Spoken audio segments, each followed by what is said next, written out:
মানুষের পাশে দাঁড়ান, মানুষের পাশে দাঁড়াবেন। ঘরে বসে থেকে কি করব?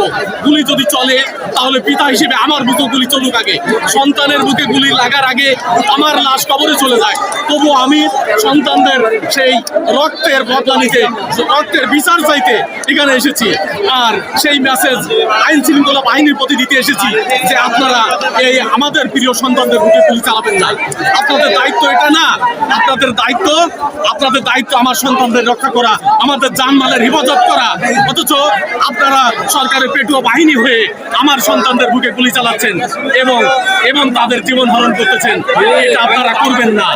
আমরা এখানে শিক্ষক সমাজের প্রতিনিধি হিসাবে পিতা মাতা রূপে আজ সন্তানদের এই আহত যে আন্দোলন, গণ আন্দোলনের রূপ নিয়েছে তাতে ঘোষণা করবার জন্য এখানে এসেছি এবং একই সাথে সমাজের সর্বস্তরের মানুষকে আহ্বান করব যে আজকের এই সন্তানদের যে গণ আন্দোলন, গণ দাবি, এই গণ দাবির প্রতি একাত্মতা ঘোষণা করে আপনারা আসুন।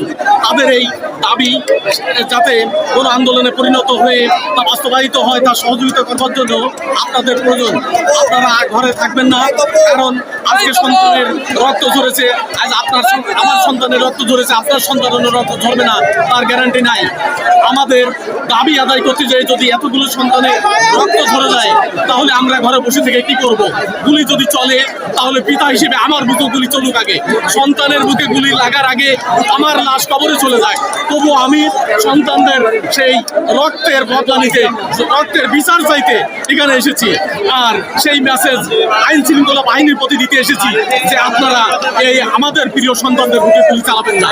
আপনাদের দায়িত্ব এটা না, আপনাদের দায়িত্ব আমার সন্তানদের রক্ষা করা, আমাদের জানমালের হেফাজত করা। অথচ আপনারা সরকারের পেটুয়া বাহিনী হয়ে আমার সন্তানদের বুকে গুলি চালাচ্ছেন এবং তাদের জীবন হরণ করতেছেন। এটা আপনারা করবেন না। আপনারা রাষ্ট্রীয় দায়িত্ব পালন করুন, প্লিজ আপনারা রাষ্ট্রীয় দায়িত্ব পালন করুন। মানুষের পাশে দাঁড়ান, মানুষের পাশে দাঁড়াবেন।